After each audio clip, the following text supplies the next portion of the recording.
So now we're going to talk about the good, the bad, and the ugly of social media. So let's just go around the room. I say go around the room. Go around the chat here. Jerome, what social media do you use?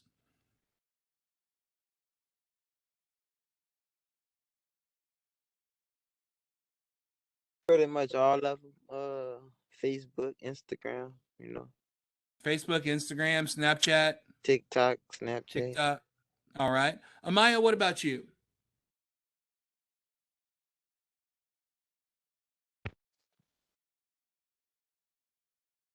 Amaya, are you there? We'll come back. Evan, what about you? What Here, kind of I'm social? sorry. Oh, that's okay. What kind of social media do you use? Um, I've seen the platform I use probably like Facebook because it has like marketplace and everything and very informal things on there. To mostly And Twitter Facebook, too. Yeah, and Twitter. Twitter too. Yeah. Okay, I don't see too many folks um, in the youth sort of the youth category that use Twitter. I thought that was for us old folks, but that's good though. It's good. It's Twitter can be fun. So good. Evan, what about you? Snapchat, Instagram, and Facebook, and TikTok. Okay, TikTok. All right. Ayani, what about you? I'm currently not on social media. Like none at all? No.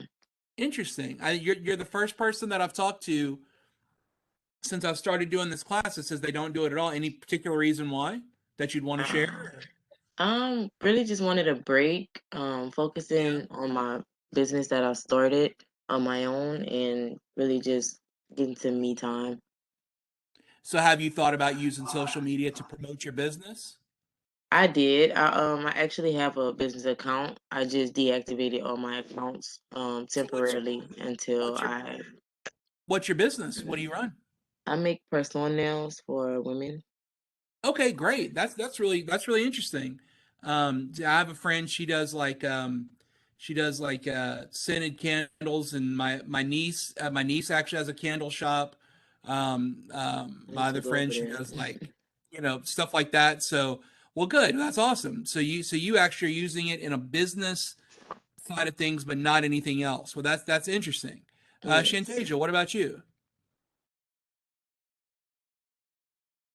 I use Instagram, Snapchat, Twitter, and that's it. Another that's two Twitter users and one in one class. Again, I haven't seen a lot of Twitter folks since I've been doing this. Well, good. So we all use it in one way or the other. And here's the thing: like social media is not inherently good or bad. It's there.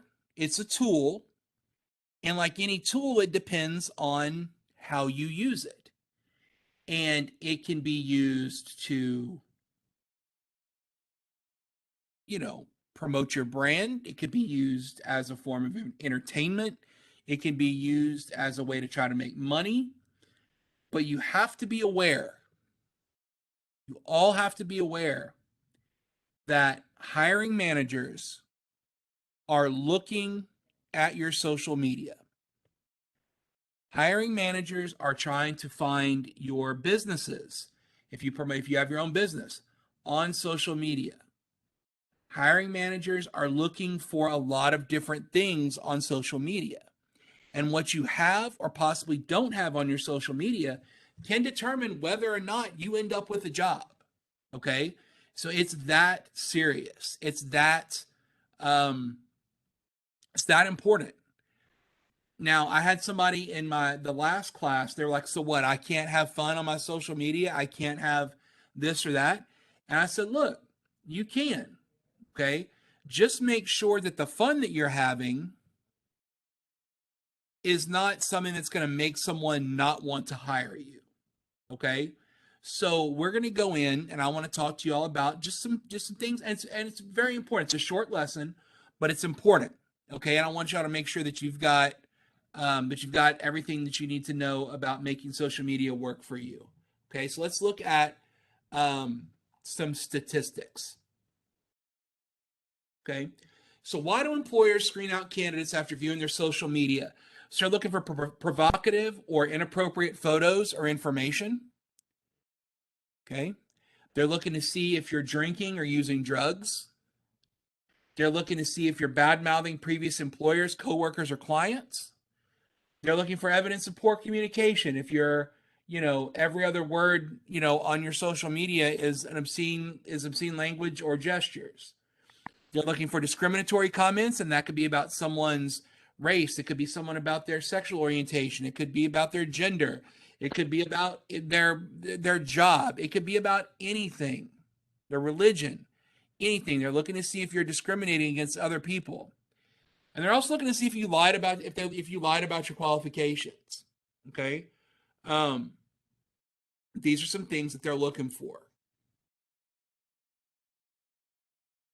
Be sure that if there's something on your timeline that you can clean up when you are looking for a job, make sure you clean it up. Okay. These are just sort of the main points that they're looking for. Main things they're looking for. So what about some stats? What do the stats say? So 14% of employers have disregarded a candidate because they sent a message that included a smiley face. Don't send smiley faces in professional emails. At least not at first. If you're part of a team and you're comfortable with the team's comfortable with you, and maybe you've seen other people do it, that's fine. But in your initial contact with a team, your initial contact with an employer, you need to be professional. Okay? Don't use a bunch of emojis or any emojis while you're contacting your employer. 16% of employers dismissed a candidate for using text language in an email or a job application. Okay? No LOLs, no SMHs, none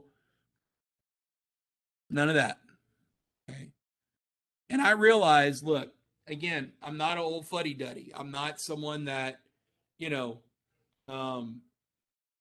says things should never change. I realize that language evolves over time. Language is very fluid, and it will evolve based on how we use it. And that's okay. But one thing that doesn't change a lot is professional language, professional grammar. Okay.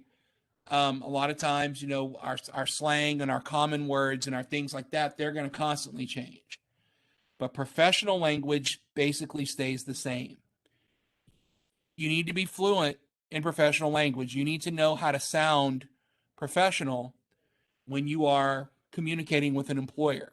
Okay. And most people know how to do that. If you don't, you can always practice. Okay. Don't use text language or abbreviations. I know a guy, and he abbreviates the word "and" when he's typing as "nd." He just leaves the A off. And I wonder how much time he saves by not using an A. I don't know. I don't get it. It's very, very strange. But anytime he says "and," it's just "nd."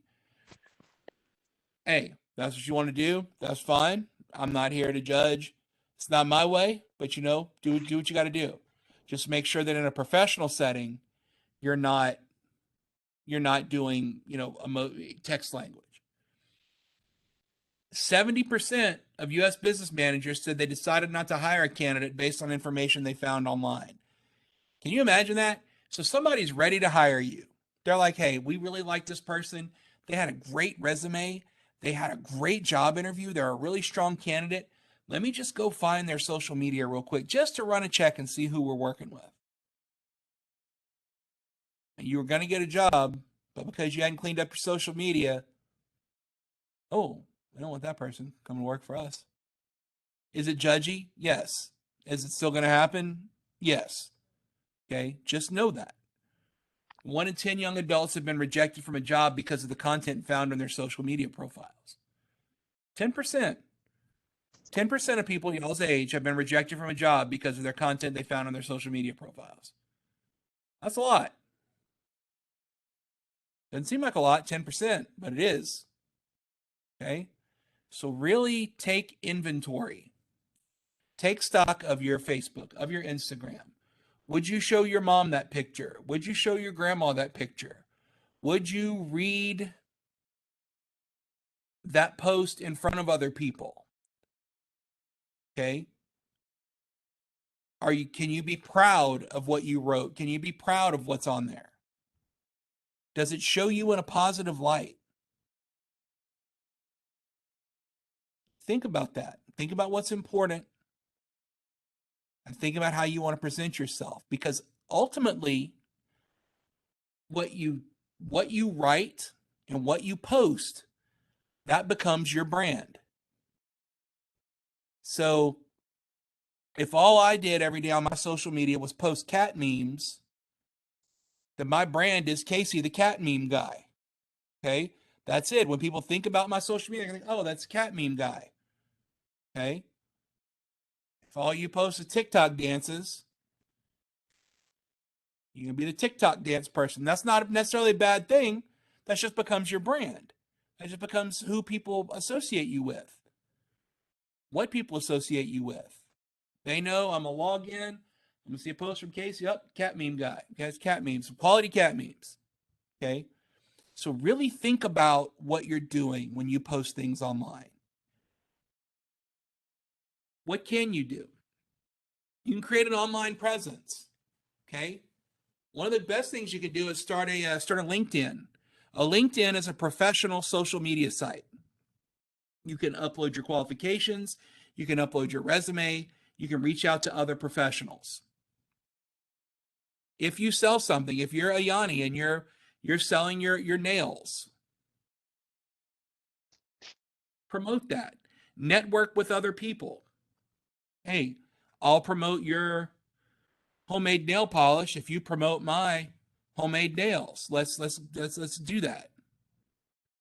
You know, I'll promote this if you help me promote that. Let's build that brand online. Let's create that online presence. Let's make sure everybody knows about us. Be consistent. Be consistent in what you do and what you say and what you post. This is a big one. Google your name and check and see what's online. Has anybody here ever Googled themselves? Anybody? Yes. Yeah, Yeah? Did you find anything interesting? not really. It was Not really. stuff. It was stuff I like knew already. Yeah. Is it good stuff? Yeah, it just pulled up like some accounts I had. Like it pulled up my YouTube channel and my Instagram, and that's about it. What's on your YouTube channel? Um, I post videos and stuff. Yeah, like what? Um, hair videos. Um, I just started like pranks stuff. Um, it's just random stuff. I can't like girl stuff. No, that's fine. I'm just curious. Yeah, because we're talking about establishing a brand, you know, um, and that could be your brand. Doing the hair stuff and doing the videos. Like you do like makeup tutorials and stuff. No, sir. No I don't makeup know. tutorials. So I don't mostly just hair stuff. Yes, sir. Yeah, cool. That's great. That's awesome. That could be your brand. Shantasia. When I think of Shantasia, I think she makes these awesome hair videos on YouTube. That's great. That's a good brand. Somebody Googles you and they find your YouTube channel. They say, "Oh, hey, look, she's providing a service here. She's good at doing hair and she's showing everybody how to do it." That's great. That's a positive thing for you. Okay. Um, make sure that what you're putting out there is quality work. I don't really have a brand. I don't sell anything. And I don't post a lot of my photography on my Facebook because I don't like the way that Facebook, you could take a really nice photograph and Facebook will really destroy the image quality when you post it. I posted some really great clear photos and once Facebook gets through with them, it makes them all kind of muddy looking. But there's a website called Viewbug that I use to post my pictures on if it's stuff that I feel like sharing. Create a brand. What you post is who you are on social media. Network before you need to. And again, that's what I was saying there. Like, go and work with other people that have similar business interests, that have similar personal interests. Network, get your name out there. Who knows? Who knows what can happen if you network early and let people know who you are. What to avoid? Don't mention your job search if you are still employed. Okay? Couple of reasons. One, if someone from your current job sees it, they may go tell your current supervisor, and they may think, oh, well, you're just wanting to leave, and it may cause issues. If the people you're applying for see it, and they see that you're still working, but you're talking about applying for a job, well, they may go, well, that may not be the person that I want coming to work for me. Okay? Don't include a link on your resume to any site that includes content that's not appropriate for business. You know, let's just say, Shantasia, let's say your hair videos. You know, you're studying to do, you know, criminal justice. So if you were studying to go, you know, if you were wanting to be an esthetician, a beautician, you know, a hairstylist, you might include a link on your resume to your YouTube videos with your hair stuff. But if you want to go work, you know, in criminal justice, that may not be it's not really important to your criminal justice work. You know, so don't include links to anything that aren't really relevant to the type of work that you're looking for. Okay. If you do blogs, you know, I know,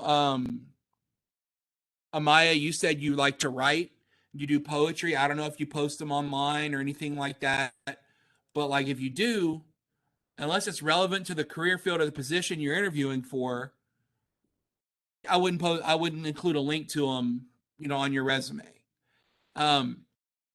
If you do anything that is relevant to the job you're pursuing, and you have posted about it, or you have an extra website about it, or a blog about it, or whatever, then maybe include it if it's going to make you look good. Okay. So these are all things that you need to not do. Okay. And let's look at how can social media help. Okay. The first thing it can do, it can present a wide range of interests. Okay. Can show that you're not just a one-dimensional person. Okay. It can show that you have many varied interests, and a lot of employers are going to look for that. They're going to look for somebody who can kind of branch out and have different interests and different talents. It can help project a professional image. Okay. 38% of employers were impressed with the professional image presented by a candidate's site. You know, if you have a profile picture, use a high quality photo with a natural background. Wear appropriate clothing. You know, make sure that you look nice in your profile pictures. About 40% of 2,000 HR representatives that were surveyed said that they selected candidates who seemed well-rounded on their profiles. Okay. 31% of employers found proof of awards and acknowledgments and recognition and says it worked in the candidate's favor. 24% of employers in the survey that was taken last year say they like it when a candidate interacts with their social media account. Okay, so they're looking at all this stuff. Employers are looking at everything. So just be careful. Another thing that I would say to you is keep work at work and keep your personal life personal, and don't have people from your work added as friends on your Facebook, on your social media. Because unless you absolutely know them and trust them. Because you don't know who's waiting to catch you doing something. You don't know how people are going to react to certain things. You don't know people well enough who know your personality well enough to know, how things, how you do and how you say things. You may accidentally offend or upset somebody when you didn't mean to. It's never a great idea to have your friends, your work folks on your social media. Again, that's up to you. I'm not saying it's an always don't, but it's something to think about. Okay. So you can use social media in your job search as a tool to help you. Okay. But don't let it prevent you from landing that dream job. It would be a shame if, and Shantasia, I'm using because I'm thinking the FBI. You get ready to go to the FBI, one step away from your dream job, and they find something that you'd posted on, and I'm not saying that you did, obviously, I'm just, again, use this as an example. Oh, we can't hire Shantasia. She, something's not right with her social media. Okay. If you all can go back, if you see anything questionable, delete it. Worst case scenario, if you're really just determined not to change and you have some questionable stuff, if you're really determined not to change, lock your profiles down and make them absolutely not visible to people outside of your friends list and things like that. But employers are going to be suspicious because everybody's got some online footprint now, just about. So you want to make sure that, it's a delicate balance of posting what you want because it's your life, it's your website, it's your social media, versus keeping it more professional when you're looking for work. So there's always just keep an eye on your stuff and make sure that it's presenting you in the best possible light. Okay? All right.